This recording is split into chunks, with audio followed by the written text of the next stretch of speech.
The Whole Cake Island arc had presented us with a fascinating look into Sanji's backstory that we had never seen before, with the information revealed playing a pivotal role in Sanji's character arc throughout Wano. With these revelations now established, we are able to plot the entirety of Sanji's life from the circumstances surrounding his birth as a prince to the powerful Germa Kingdom of the North Blue, all the way to the present day with his role as one of the wings of the future Pirate King. While his adventures after he had joined the Straw Hat Pirates are well documented, in this video I want to talk about Sanji's past. We're going to go over all of the events and actions that led to the Prince of a North Blue Kingdom becoming a chef who would work for a former pirate on a floating restaurant all the way in East Blue. This is the story of Vinsmoke Sanji. To start his story, we first need to understand more about his family, specifically his father. Vinsmoke Judge is the patriarch of the Vinsmoke family, the royal family of the Germa Kingdom. Long ago, the Vinsmoke family had ruled the entirety of North Blue, but in the present day they have declined to becoming the rulers of just a single kingdom, and this kingdom however was rather special because it exists solely on the sea, much like Gecko Moriar's floating island Thriller Bark. The Germa Kingdom was so advanced that it was commonly referred to as the Kingdom of Science, a title that it had well and truly earned. This reputation was earned due to Judge's leadership, as he himself was a world-renowned scientist specializing in genetics and engineering. He was so skilled in fact that in his younger years he was part of MADS, a scientific institute headed by Dr. Vegapunk. During this time he had assisted with the discovery of the lineage factor, the blueprint of all life itself. This scientific breakthrough had changed the very landscape of science within the One Piece world, and eventually had allowed for the creation of artificial devil fruits through the efforts of Vegapunk and Caesar Clown. Judge however decided to go down a different path, using this discovery to advance the cloning technology that would eventually build the majority of the Germa Kingdom's military force. So with all of this context, we can now finally move on to how this links back to Sanji. Before Sanji and his three brothers were born, Judge had decided to use his knowledge to genetically engineer his children to have superhuman strength and abilities, while also removing their emotions. His intention behind this was to create children who would become the perfect super soldiers. They would be capable of leading the Germa Kingdom's armies while also being strong enough to conquer entire kingdoms on their own. However, his efforts were ultimately sabotaged by his wife, Sanji's mother. Vinsmoke Sora had disagreed completely with her husband's attempts to modify their unborn children, and while pregnant with them, she had consumed a drug that was intended to reverse Judge's genetic engineering and to allow her children to grow as normal humans. Unfortunately, the drug was only successful with one of the kids, Sanji, while severely weakening Sora beyond recovery as one of its side effects. A few months later, the Vinsmoke children were born: Ichiji, Niji, Yonji, and lastly Sanji. From an early age, Judge had begun training his children to capitalize on their enhanced genetic potential. Naturally, Sanji had continuously and significantly lagged behind his brothers in training due to his comparatively weaker body. This had led to his siblings ostracizing him, frequently bullying him, because they had seen his lack of genetic enhancement as a weakness, as well as the fact that Sanji actually has emotions. Judge had also encouraged the bullying by being disgusted by Sanji's lacking abilities in comparison to his brothers. Sanji's only solace came in the form of the two women in his life, his mother Sora and his older sister Reiju. Reiju was sympathetic to Sanji's treatment, but she would do nothing to prevent it, and she had even taken part in bullying Sanji over fears of her family turning on her otherwise. But when everything was said and done, she would still treat Sanji's wounds when nobody was looking. Their mother Sora, on the other hand, was unashamed in her display of love for Sanji, despite the fact that her weakened state had left her bedridden. Sora was the one who was responsible for inspiring Sanji's love for cooking, when she had praised his ability after he had cooked a meal for her, proclaiming that from now on she would only eat food that Sanji had made for her, despite the fact that Sanji's initial attempts at cooking were less than successful. Now, Sanji's passion for cooking was deemed as a distraction by Judge, who had viewed cooking as a waste of time, because Sanji could have spent that time attempting to close the gap between him and his brothers. At some point during Sanji's childhood, when he was between 6 to 8 years old, his mother Sora had passed away, leaving Sanji feeling even more isolated. Without the protection of his mother, and with Judge becoming increasingly disappointed with Sanji's lack of progress and his inability to develop superhuman capabilities, Sanji's father had decided to effectively erase his son's existence from the Germa Kingdom. A state funeral was declared where it was announced that Sanji had passed away in a tragic accident, when in reality he was locked away in the Vinsmoke Castle's dungeon with an iron mask placed over his face in order to hide any possible association with the Vinsmoke family. He had remained imprisoned for the next 6 months, kept in almost complete isolation and permanently trapped in his mask with the exception of when he was fed. It was during this time that Sanji had learnt about the supposed existence of the All Blue, when it was spoken about within a cookbook that he had received to pass the time. This fabled sea had provided little consolation to Sanji, however, whose desperation was only growing as time had passed. Eventually, his siblings came to learn of Sanji's fate and would then visit him in the dungeons only to continue their torment of him. Reiju would again remain the only one to show Sanji any kindness, continuing to treat any wounds that he had sustained after his brothers would beat him, but she would always clarify that she could do no more than this to help him, and she was ultimately not on his side. Shortly after, the Germa Kingdom had crossed into East Blue in the name of conquest, as Sanji had revealed to Reiju that he had still held onto his dream of becoming a chef, as well as his desire to desperately run away from the kingdom. Deciding that she would help Sanji one final time, Reiju had ripped open the bars to Sanji's cell, allowing him to escape. He had ran through the Germa Kingdom castle trying to find his route to salvation before coming across his father. Judge, seeing what Sanji was aiming to do, was delighted that the problem of his failure son would soon finally be solved, and he had actually allowed Sanji to leave on the one condition that he would never tell anybody of his association with the Germa Kingdom for as long as he lives. Sanji would find an opportunity to escape while the Germa Kingdom was attacking the island of Corsia, with Reiju directing him to a cruise ship known as the Orbit. Sanji had boarded the ship and renounced the Vinsmoke name and his status as a prince. He had remained on the Orbit for the next 2 years, working as one of the ship's cooks, until one day when he was 10 years old, the Orbit had come under attack by the pirate Redleg Zeph and his crew. During this attack, both crews were caught in a sudden storm, and with both ships being lost at sea, the only known survivors were Sanji and Redleg Zeph himself. Zeph had actually rescued Sanji from the sea after hearing him call out his dream to see the All Blue before the storm had consumed them. The two eventually had washed up on an isolated rock high above the sea. Unfortunately, this isolated rock was devoid of any other life, and with no vegetation, animals, or way to descend and reach the sea, they had no access to food. Zeph had distributed the remaining rations between himself and Sanji, with Sanji receiving a smaller portion since he was only a child, and so he wouldn't need as much food. The following weeks were spent in relative isolation, with both parties remaining on their half of the rock. Eventually, after reaching the point of total starvation, Sanji had decided to attempt to kill Zeph and to steal his food for himself. When he had tried to act out his plan, however, he had found himself unable to kill Zeph, and in a fit of rage he had slashed open the sack containing Zeph's rations, only to find that there was no food inside and only treasure. Zeph had in fact given Sanji the entirety of the rations they had all those weeks ago, and in the time since had survived by amputating and eating his own leg. Zeph had revealed to Sanji that he had previously experienced starvation from his time sailing the seas, and incidentally he had dreamed of one day opening a floating restaurant that could ensure no sailors would ever suffer from such a thing again. Sanji, who had felt guilty over his plot to kill Zeph, was inspired by his story, and he declared that he would help Zeph to succeed. Shortly afterwards, they were saved when a passing ship had spotted the two of them, and after suffering through that ordeal for many weeks, they were finally saved. It was because of this experience that Sanji had vowed to never refuse food to a hungry individual, regardless of whether if they were good or evil. Following their rescue, Zeph went on to purchase the Baratie, which of course was the floating restaurant that he had dreamed of owning, with Sanji joining him. It was at this point that Sanji had taken up smoking, hoping that it would impress Zeph and prove that he was man enough to work alongside him. While Zeph never stopped him from smoking, he wasn't impressed by this. Sanji would work on the Baratie for the next 9 years, vastly improving his cooking abilities and his physical strength under the tutelage of Zeph. He would end up learning his signature kick-based fighting style based off of Zeph, who himself had used a similar style which had earned him his title of Redleg Zeph. Sanji's aversion to using his hands in combat was a byproduct of both his mastery of his fighting style as well as wanting to protect his hands because they are a crucial tool that he requires for cooking. He would happily remain as part of the Baratie up until the day the restaurant was saved from being captured by the failed New World pirate Don Creek. Thanks to the intervention of a rookie pirate called Straw Hat Luffy, Sanji's story from then on is one that I'm sure that you're all familiar with. However, the importance of Sanji's backstory doesn't end here, as an interesting point to consider regarding Sanji's childhood and its impact on the current storyline is the apparent success of Judge's genetic alteration. While Sora's sacrifice to prevent any manipulation is something we have covered in this video, something that I have yet to touch upon are the Vinsmoke's raid suits. These raid suits are special, technologically enhanced outfits designed for combat. They were created by Judge and restricted by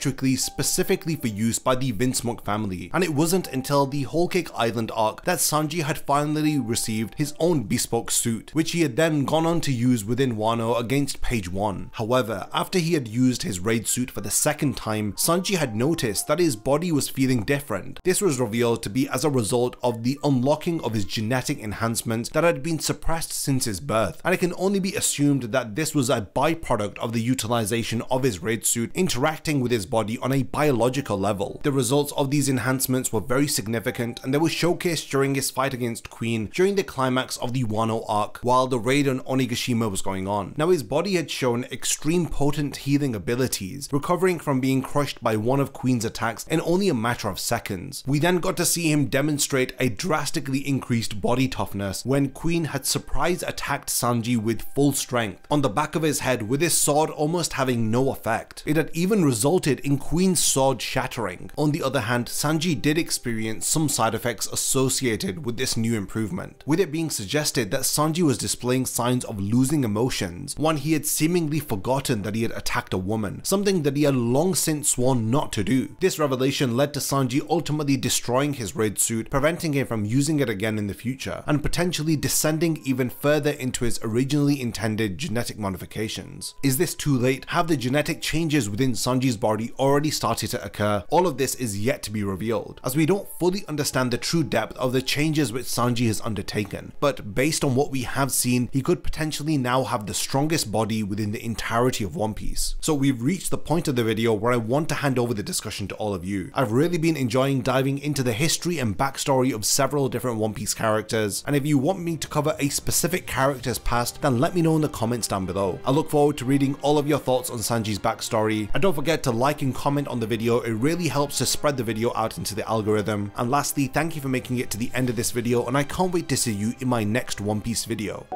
If you enjoy my content, then you can support my channel through Patreon for as little as $1 a month, or even through YouTube by becoming a channel member. You will gain access to exclusive channel perks and a Discord server which I frequently use. So become a member of my Zero Division and be the first to know about my upcoming videos. And once again, thank you for sticking around till the end of the video, and whatever you contribute will mean a lot to me.